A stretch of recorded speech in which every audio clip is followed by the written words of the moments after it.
X and they're in their 40s. And they could be, think about this, but the top end of Gen Y is turning 40, is in their 40s now. So a lot of how we think in terms of perimenopause is really got to shift as well, because the generational values that Gen X and certainly Gen Y have are quite different to the representation that is out there. They are much more demanding, more outspoken, they're much more interested in holistic health and well-being than maybe a slightly older generation.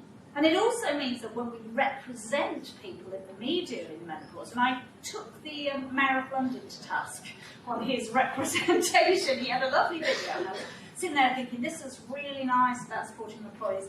And then came the pictures of the employees. They looked older than me, and I'm in my 60s, and I'm thinking, wow, that's just so wrong when people are actually in their 40s. So we need to represent people for the age they are, not the age they're not. And, of course, it lasts a long time. Perimenopause can last for some people 3 years, and I hear 10 and 15 years. But we're all unique. There's no one blanket conversation here. Yeah?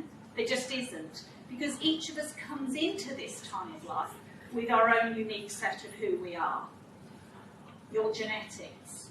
The epigenetics, which is the impact of things that happen to your parents that can literally change your DNA. How well you are. You know, what's your health mentally and physically coming into this time of life? Did you experience trauma? And in the book that I've launched today, I've talked about my own childhood trauma and how I thought that that had a big impact on the perimenopause I had. And also, toxins, your lifestyle, your mental health. So each of us is so unique in the journey we have. So there's no average at all here. That's probably my big takeaway. Lots of people think younger than we normally represent, and each of us unique and special, because anyway, we are unique and special. But it can be very messy in the middle. Messy literally, and messy metaphorically. So why is that?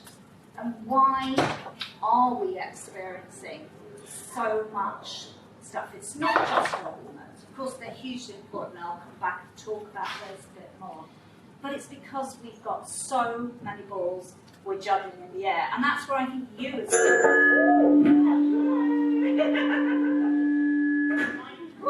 I'm so sorry. It's okay. Is that short? Leave it. I don't think leave it. Just leave it. It'll be fine. But it can be very messy because there's a lot going on in our lives, and I think you are really placed to help people with this juggling and mess in the middle, because we are coping possibly with children, but not all of us have children. We need to recognise that that representation isn't 100% correct either. You know, lots of people choose to be childless, but we are sometimes coping with children. If we're in our 40s, when we're going through this hormonal change, our children are not like they were our grandparents' age, or even our parents' age. I have friends and clients who have pretty much newborn children. They have primary school children, and we're coping with change and all of that. Somebody here in the front of the audience is going, yep, that's me. My son was 8. You know, typical little 8-year-old boy. You know, and I'm coping with all this. We're working part-time, full-time, managing businesses. There's a lot of demand to keep up. And if you're in a corporate role, we know now that there is very little leeway for women. Even though the conversation is coming up, 0.6% women in a recent survey said that they did not want to speak to their employer about this. So women are going through this stage, juggling, keeping up all the duties. And of course, when we get home, sorry guys, we still do 64% of household-related duties in Scandinavia, where I live. We're supposed to have equality. We come home, change our uniform, and do our next job. And perimenopause demands a lot from us. It demands a lot from us physiologically and psychologically. It's a big change on every level. So it can get very messy. And a lot of women are under a lot of stress. I would say a lot of us don't have enough bandwidth to go through this time of life sometimes.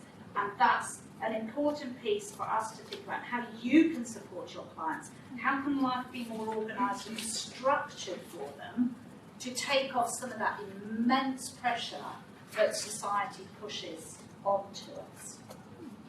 So messy in the middle, it can indeed be. And a lot of women are left with a huge question. Who am I now becoming?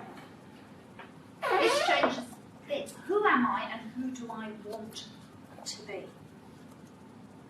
And I think that means we often stand at crossroads in our lives and think about how I really want my life to unfold. What do I want to keep from my past? What do I want to let go? And I think we often don't think of the time of change as being more than the biology, because that's what gets talked about, because doctors only talk about that side of things. But there is a huge other side about reshaping ourselves into the next stage of our lives. You know, some of us do what I did, threw corporate job to the wall and said, I'm done with it. I wanted to call my book Done With This Shit, but I wasn't going to have it. On the other authors, they were like, no, we can't say that. I said, well, that's the sentiment we feel, for some of us, that we are done with it. We do want to move on and let go or change in a number of ways. So they may be asking you that question as well as they work with you, as much as they do with other support mechanisms. What am I about? And it's important questions for you to ask them as well as you work with them. Who is it? What do you want?